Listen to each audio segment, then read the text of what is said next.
What if the choices you make in the quiet of the night could whisper into your mornings, shaping the strength you wake up with, or the vulnerabilities you never meant to invite? After 70, the body no longer rushes to prove its strength. It moves instead with quieter wisdom, but also with deeper needs for care, for gentler attention. Tonight, let's walk slowly through 4 silent habits that, if left unnoticed, can quietly burden the heart, the mind, and the life still unfolding ahead.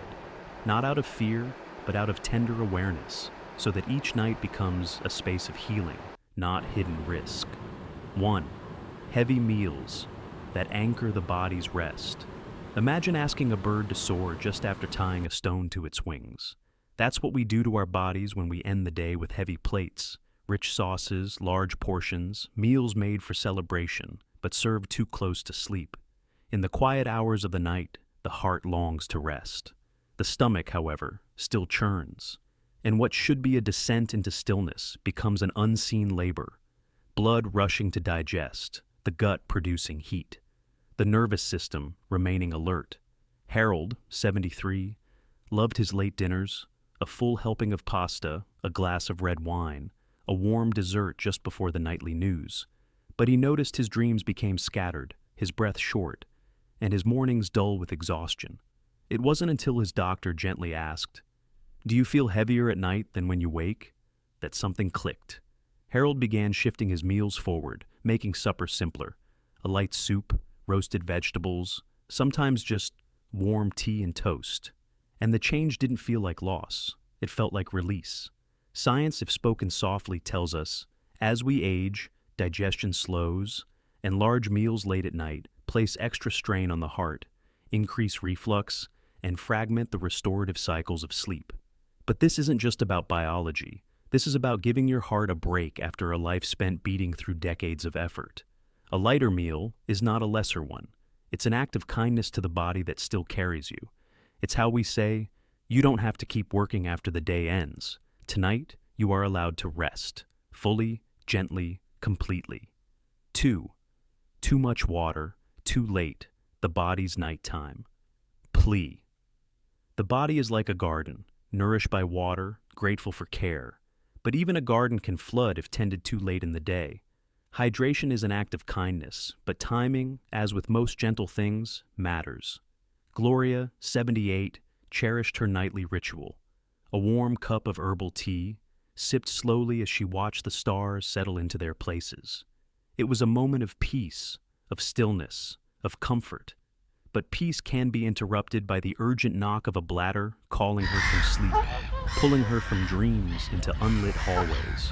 What began as a quiet cup became a nightly journey, a stumble toward the bathroom, her heart racing from the sudden movement, her legs shaky on cool tile. One night, she slipped, not badly, but enough to leave a mark, not on her skin, but on her sense of safety. It was then she began to shift, still sipping tea, but earlier, still hydrating, but finishing before twilight truly dimmed. Science, translated gently, tells us, after 70, kidneys shift, bladder elasticity changes, and nighttime awakenings increase risk of falls, blood pressure drops, and fragmented sleep. But beyond the facts is a feeling, a body asking, please don't wake me once I've found my quiet. Choosing to hydrate wisely isn't about restriction. It's about rhythm. It's how we say, I will care for you, not just with what I give, but when I give it. I will protect your sleep as carefully as I protect your bodies. Because restful nights aren't just built by what we do. They're guarded by what we choose to release before the stars appear. 3. Rooms. Too warm for the body's nighttime dance. The body, like a lantern, glows best when surrounded by cool, still air. It's in the hush of cooler temperatures that the heart eases, the brain drifts deeper, and the breath moves slower. A lullaby, written not in sound, but in sensation. But when the room grows too warm, sleep becomes a struggle disguised in stillness. Frank, 74, always cherished warmth. He wrapped himself in heavy blankets, closed every window, kept the heater humming just above silence. To him, it felt like comfort. But night after night, he woke drenched, his heart pounding, his body restless.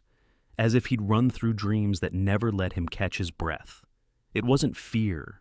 It wasn't a nightmare. It was his body overheating in the very cocoon he believed was protecting him. One evening, a friend gently asked, "Have you tried sleeping with less?" That night, Frank opened a window, just slightly. He swapped his quilt for a lighter sheet. No dramatic overhaul, just a letting go. And what followed wasn't just better sleep, it was peace. His dreams returned, his mornings felt less heavy, his heart beat quieter. Science speaks softly here. The body needs to cool by 1 to 2 degrees to enter deep sleep. Warm environments can prevent that drop, leading to fragmented rest, elevated heart rate, and poor overnight recovery. But the message isn't about temperature, it's about listening to what the body no longer needs to hold, to realize that warmth isn't always comfort, and that sometimes ease arrives when we choose to remove, not add. To sleep well is not to fight for rest, but to create a space where the body can surrender without resistance. Cool air is not a chill, it is permission to rest without working harder for it. 4. Sleep positions. That close breath's open door. There are doorways in the body we cannot see, but every night we ask them to open for us as we drift into sleep. The throat, the lungs, the pathways through which breath becomes restoration, and the heart finds its quiet rhythm. But when the body lies in ways that constrict these sacred spaces, it does not protest loudly. It simply labors, quietly, repeatedly, through the long hours of night. Robert, 76, had always slept on his back. He found it comfortable, a habit formed through decades of routine. But comfort, he later learned, is not always kindness. He began waking with dry mouth, headaches, a heaviness in his chest. His dreams felt fragmented. His mornings began with a weight he could not explain. It wasn't until a sleep technician showed him how lying flat narrows the airway, how gravity shifts the tongue, how oxygen dips and rises like a tide in crisis, that Robert made a change. He began sleeping on his side, a pillow tucked behind his back, his head slightly elevated, and slowly his nights softened, his breath steadied, his mornings became lighter again. Science, spoken softly, offers this. In older adults, backsleeping can increase airway obstruction, worsen sleep apnea, and place undue pressure on the heart, especially when muscles naturally lose tone with age. But this is more than mechanics.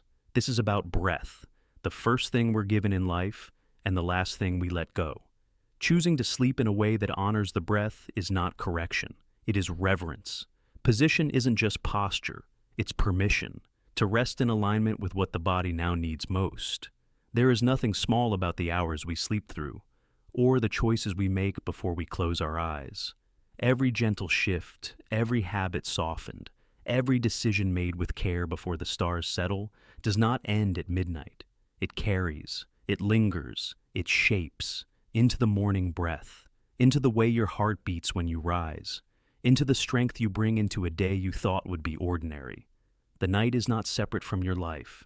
It is the beginning of it, whispered forward, one quiet choice at a time.